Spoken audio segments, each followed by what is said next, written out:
We are going to can some cherries today. We have a lot growing on my tree. I can't eat them all, so we're going to preserve them by canning. First, we're going to get some water. We're going to add some sugar, maybe just about a cup or so.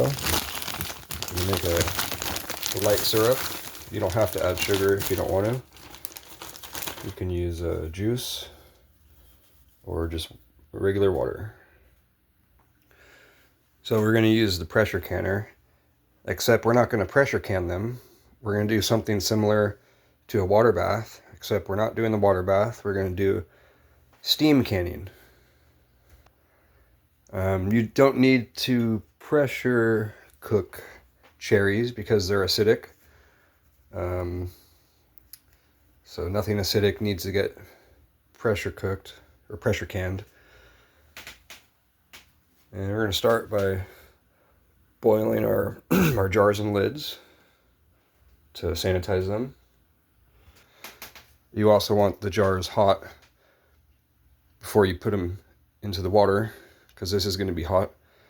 And if you put a cold jar or cold cherries in the jar in hot water in the cold jar and then put it in that hot water, you could the glass can actually crack. So we just picked these cherries a few minutes ago. All I did was pick them from the tree and wash them. I didn't take the seed off, or the seed out. The stem comes right off when I picked them. I mean, maybe besides one or two, I didn't really have to pull off any stems. As I picked them, I kind of looked through them to make sure none had any bug holes. Except this one. Oh, you know what? I thought that was a bug hole, but that's actually where the stem was. So we got our cherries in our jars. Just filled about 3 jars. Had a few leftover cherries, not enough for another jar, so we'll just eat those. Alright, so I just poured the syrup into the jars. Now we're going to put the caps and lids on. And we just put the cap on finger tight. Or not even quite finger tight, just barely. You don't want it too tight. Then we're going to drop our jars in the water.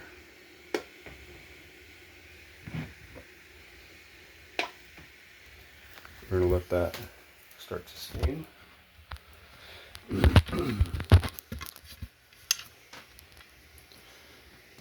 Put the lid on.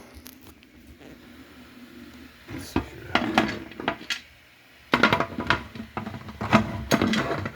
Wait, one sec.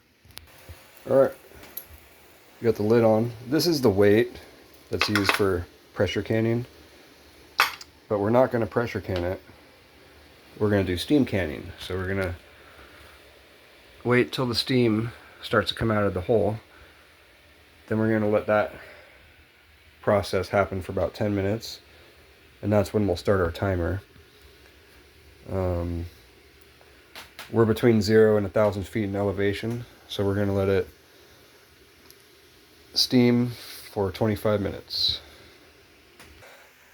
Well, you probably can't see, but the steam is starting to come out. And we could do the water bath method, but this is an electric stove, and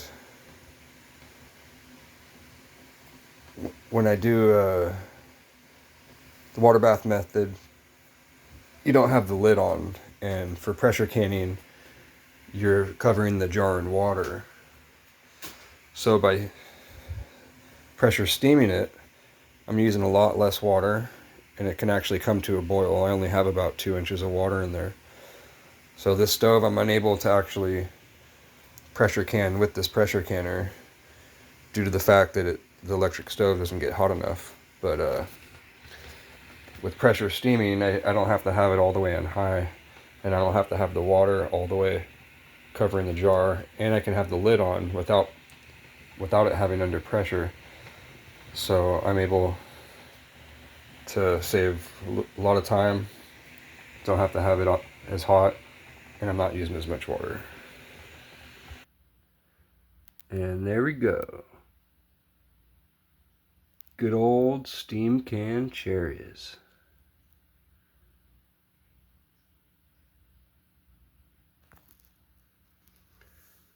If you like videos like this, subscribe to my channel.